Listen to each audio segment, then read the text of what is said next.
Hello students, आज हम econometric का एक बहुत ही इम्पॉर्टेंट कंसेप्ट समझेंगे और ये है आइडेंटिफिकेशन प्रॉब्लम का। इसको हम न्यूमेरिकल के थ्रू समझेंगे और ये न्यूमेरिकल जो है यूजीसी नेट एग्जाम में ही आ चुका है। तो इसी क्वेश्चन के थ्रू हम समझेंगे कि आइडेंटिफिकेशन प्रॉब्लम में हम कैसे एक इक्वेशन को आइडेंटिफाई करते हैं कि वो अनआइडेंटिफाइड है, जस्ट आइडेंटिफाइड है, ओवर आइडेंटिफाइड है। तो इसको देख लेते हैं क्वेश्चन को। पहले क्या है, एक हमें मॉडल दे रखा है और इसमें 3 इक्वेशंस दे रखी हैं ये, और इसमें पूछा गया है according to the order condition the first equation के लिए पूछा गया है कि अनआइडेंटिफाइड होगी, जस्ट आइडेंटिफाइड होगी, ओवर आइडेंटिफाइड होगी या फिर not possible to tell whether the equation is identified और not because reduced form of the model is not given. अब हम इस क्वेश्चन को सॉल्व करने से पहले कुछ एक जो ऑर्डर कंडीशन है वो क्या कहती है वो देख लेते हैं। ऑर्डर कंडीशन में क्या है, इसकी जो फॉर्मूला है वो क्या है, k minus m g minus 1, ऐसे देखते हैं। अगर k माइनस एम जो है ग्रेटर देन g माइनस 1 हो जाता है तो हम इस इक्वेशन को क्या कहते हैं, ये इक्वेशन है ओवर आइडेंटिफाइड। और अगर k minus 1 equal to g minus 1 हो जाता है तो उसको हम कहते हैं जस्ट आइडेंटिफाइड या फिर एग्जैक्ट आइडेंटिफाइड भी कहते हैं। और अगर k minus m less than g minus 1 हो जाता है तो उस इक्वेशन को कहा जाता है अनआइडेंटिफाइड या फिर अंडर आइडेंटिफाइड। अब यहाँ पे समझने वाली बात है कि k क्या है, m क्या है और g क्या है। सबसे पहली बात हम देखेंगे k क्या है। k का मतलब होता है, इस जैसे ये मॉडल है, इस मॉडल में 3 इक्वेशंस है। अब इन तीनों इक्वेशंस में टोटल वेरिएबल्स कितने हैं। अब हमें ये तो पता है कि इक्वेशन में वेरिएबल्स कौन से होते हैं और कांस्टेंट कौन से होते हैं। अल्फा, बीटा और गामा ये क्या होते हैं, कांस्टेंट होते हैं। एक्स, वाई और जेड या x1, x2, y1, y2, y3 ये जो होते हैं वेरिएबल्स होते हैं।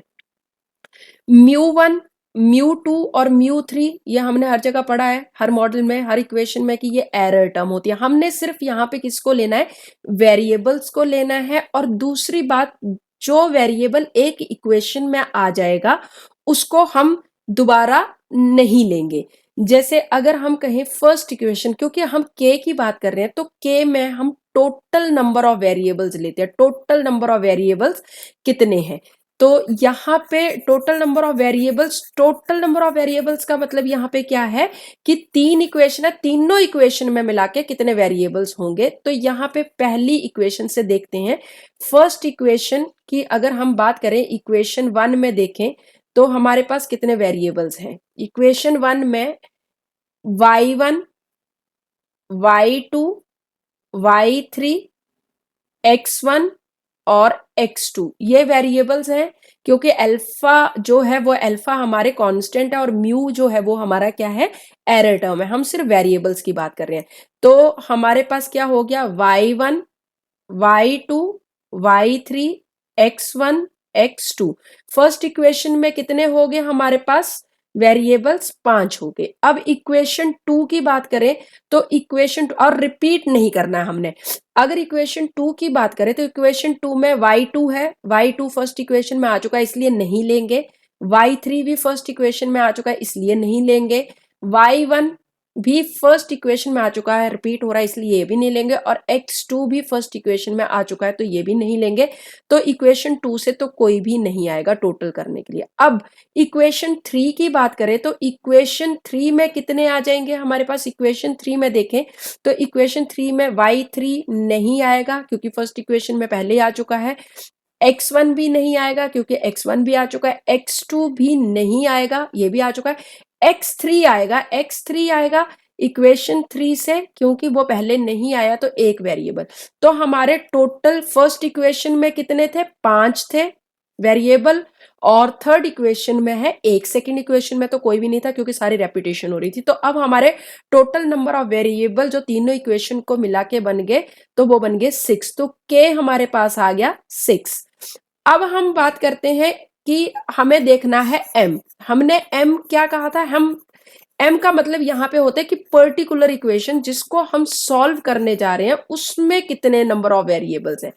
अब फर्स्ट इक्वेशन की बात की है, फर्स्ट इक्वेशन ही पूछा है इन्होंने, तो फर्स्ट इक्वेशन में कितने नंबर ऑफ वेरिएबल्स हैं, वो है फर्स्ट, ये हो गया 1। अब y2 दूसरा हो गया, y3 तीसरा हो गया, x1 चौथा हो गया और x2 हो गया हमारे पास पांचवा। तो m कितना हो गया, 5 हो गया। जी, total number of equation model में कितनी है, हमारे total number of equation, first equation, second equation और थर्ड इक्वेशन, तो टोटल नंबर ऑफ इक्वेशंस हमारे पास हो गई 3। अब हमें देखना है कि कंडीशन में क्या थी, कंडीशन हमारी थी k minus m g minus 1। अब हम देखते हैं k minus 1 g minus 1, k हमारे पास कितना है, 6 है। फर्स्ट इक्वेशन को ही सॉल्व करने जा रहे हैं क्योंकि फर्स्ट इक्वेशन का ही इन्होंने पूछा है। k कितना है हमारे पास, 5, और m कितना है यहाँ पे, m है सॉरी k कितना है, 6 है, और m कितना है हमारे पास यहाँ पे, 5 है। g कितना हमारे पास, 3 है, और -1, तो कितना आ गया 1, और यहाँ पे आ गया 2। तो k माइनस m जो है लेस देन g माइनस 1 हो गया, और हम क्या कहते हैं, k माइनस m अगर लेस देन g माइनस 1 होगा तो क्या होगी, वो अनआइडेंटिफाइड होगी। तो यहाँ पे फर्स्ट इक्वेशन जो है वो क्या होगी, अनआइडेंटिफाइड होगी। तो यहाँ पे हमारा ऑप्शन जो है फर्स्ट यहाँ पे करेक्ट हो जाएगा। अब इसी तरह से यहाँ पे तो ये न्यूमेरिकल तो सॉल्व हो गया, पर हम अब दूसरी और तीसरी इक्वेशंस को भी देख लेते हैं कि वो आइडेंटिफाइड है, ओवर आइडेंटिफाइड है, या जस्ट आइडेंटिफाइड, या फिर क्या है। तो उनको भी हम यहाँ पे चेक कर लेते हैं। क्वेश्चन जो आया था वो तो हमारा सॉल्व हो चुका है। अब हम सेकंड इक्वेशन को आइडेंटिफाई करने जाएंगे, तो k तो हमारे पास 6 ही रहेगा, हमने कैलकुलेट किया था। m यहाँ पे सेकंड इक्वेशन के लिए क्या हो जाएगा, अब सेकंड इक्वेशन में नंबर ऑफ वेरिएबल्स देखेंगे, फर्स्ट 1 हो y2, यहाँ पे दूसरा ये हो गया, तीसरा और ये चौथा। तो हमारे पास कितने वेरिएबल हो गए, यहाँ पे 4 हो गए। g तो हमारे पास नंबर ऑफ इक्वेशन 3 ही रहेगा। तो यहाँ पे हम देखें k minus m g minus 1 की हमारी कंडीशन है, तो क्या है, k 6, m कितना 4 और g 3 माइनस 1, तो 2 और 2, यहाँ पे क्या हो गया, second equation 2 is equal to 2।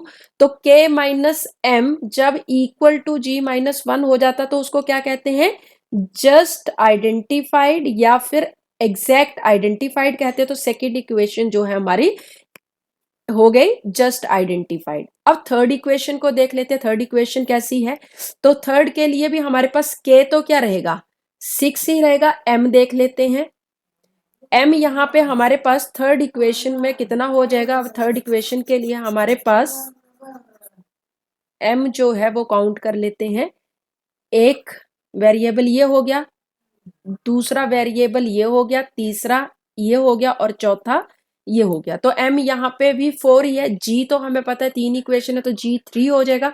हमारी क्या है, k minus m g minus 1, तो k 6 माइनस 4 3 माइनस 1, तो 2, और ये भी 2, तो k minus m is equal to g minus 1, तो 2 इज इक्वल टू 2। तो यहाँ पे ये थर्ड इक्वेशन जो है वो भी क्या हो जाएगी, जस्ट आइडेंटिफाइड हो जाएगी। तो यहाँ पे हमारे पास कंडीशंस को फिर से एक बार देख लेते हैं।